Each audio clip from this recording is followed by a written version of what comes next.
Hey guys, Brian delivers you the goods here. I'm returning to you this early afternoon, going into afternoon time for OK to Man Movies of 2022 so far, part 2 video this time. And I will be doing the continuation to part 1 that I did 3 months ago, I believe it was, or a little over 3 months ago. So I'm sorry that it's been put off on hold for a bit.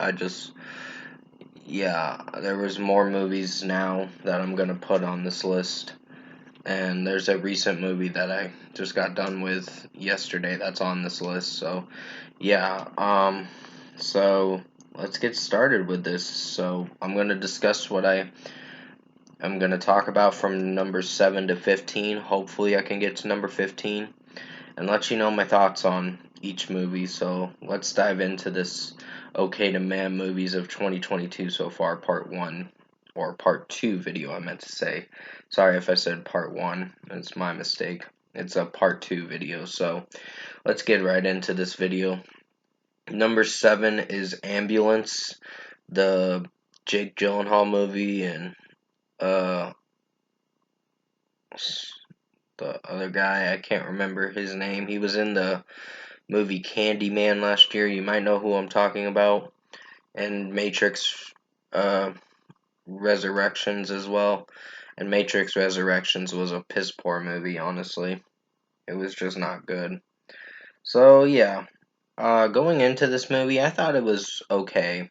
It was an okay watch. It's just not the best stuff I've seen in this movie. And certain scenes were pretty intense with this movie. And this whole movie was very intense, I should say. So, sorry that my hair is puffy too. It's just I gotta go take a shower sometime today or later today or something. So, yeah, Ambulance is the 7th movie I put on my list because there are some certain CGI scenes that get way too intense with this movie, and the action scenes where the chase is on with them being in an ambulance and holding two innocent people hostage. So, yeah, it's a pretty intense movie, and yeah. So, at number 7, I picked Ambulance. It's an okay movie. It's not the best movie I've seen, but it's something. Number 8 is the Bob's Burgers movie. I think this movie was meh, in my opinion. It's not the best movie I've seen. Um, there were some jokes that weren't landing for me, in my personal opinion. Sorry, I'm writing something down. Please forgive me. Let me finish writing this down for a second. But, yeah. Bob's Burgers movie. I just finished writing it down, just so you know. The last movie I'm going to talk about. So, this Bob's Burgers movie was basically about a sinkhole or whatever blowing up in their town or by the Bob's Burgers restaurant or whatever.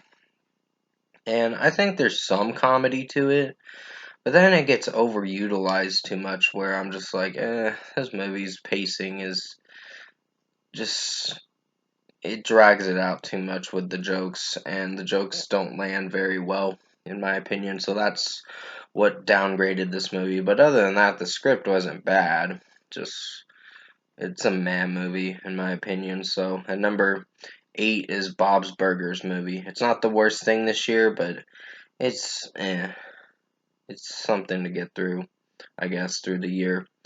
Number 9 is Jurassic World Dominion. Now, honestly, the girl, Maisie, or whatever her name is, I guess, if I'm remembering her name right, she was very robotic in this movie, too.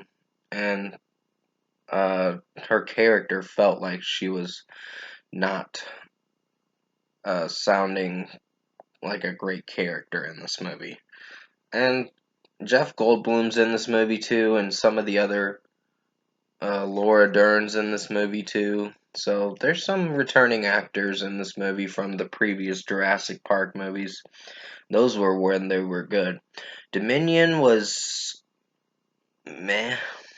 It wasn't great, but there's some moments where I like it, and other moments where I felt certain CGI scenes didn't play out right, in my personal opinion. So, yeah, this movie was sort of underwhelming with certain actors and actresses. Chris Pratt and Bryce Dallas Howard, I believe is her name. Um, they weren't bad in this movie, but there was one character I really liked in this movie, and she was the pilot that was taking him to that island. She was a badass in this movie, so that was probably the plus of this movie. Everyone else was starting to be a bore, in my opinion.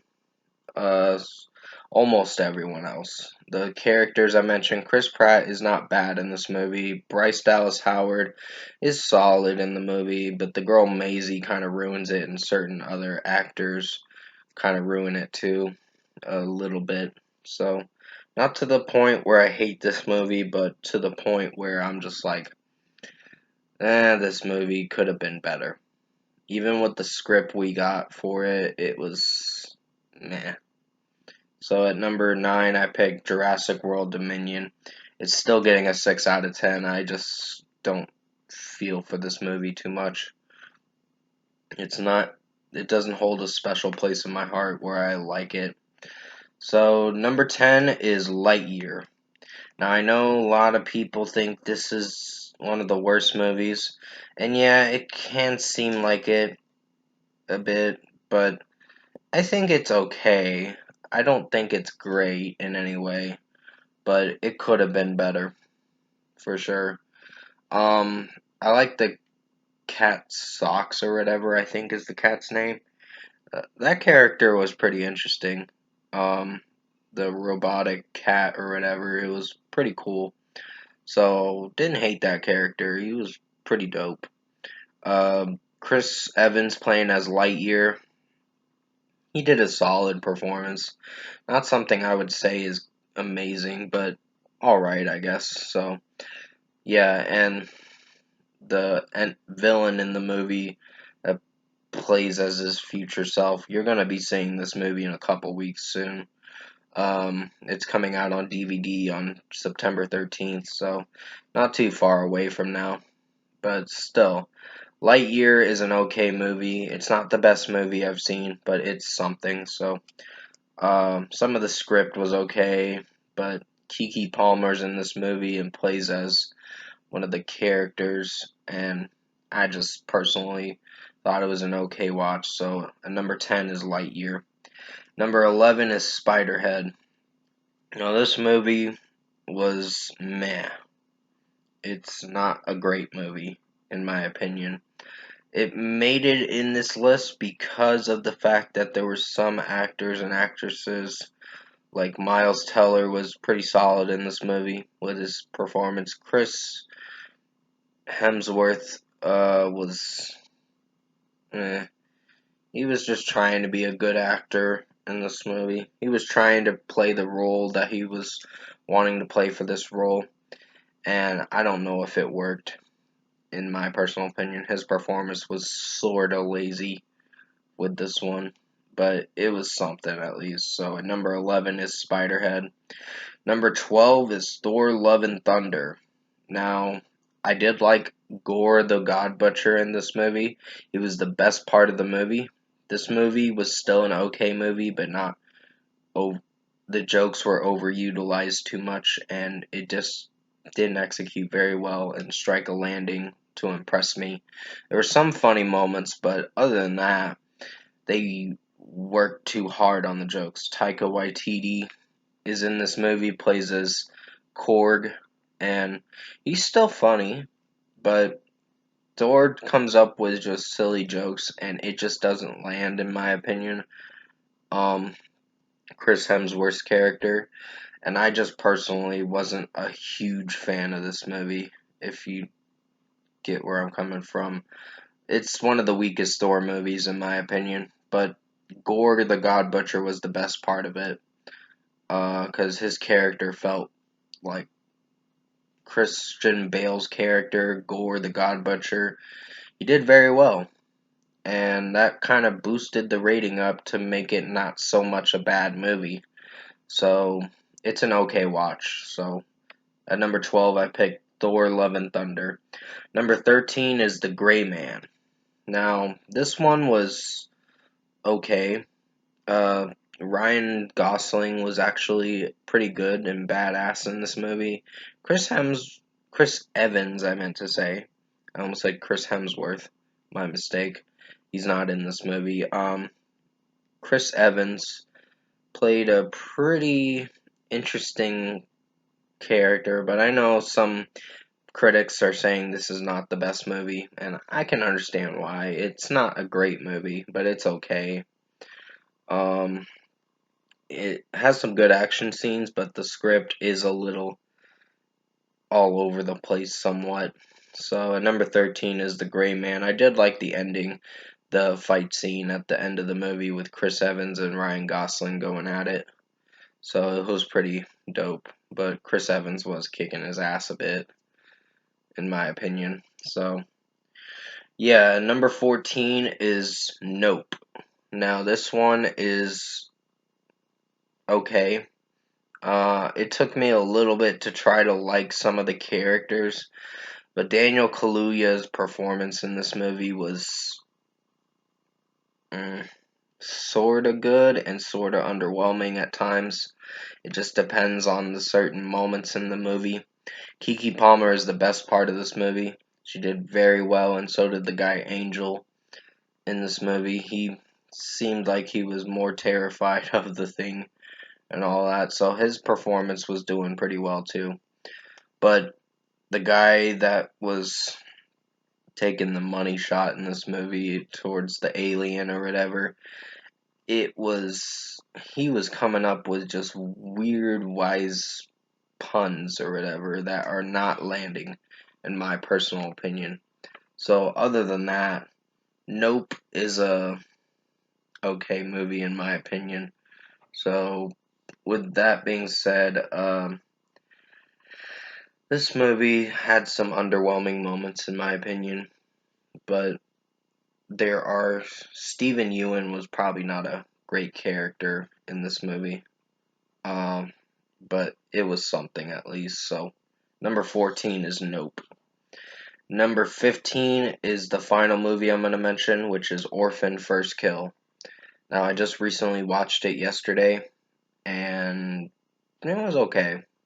Wasn't great or anything, but there was a family that she was going to that she called herself Esther, which her name was Lena. Lena or whatever is her name, I meant to say, not Lena.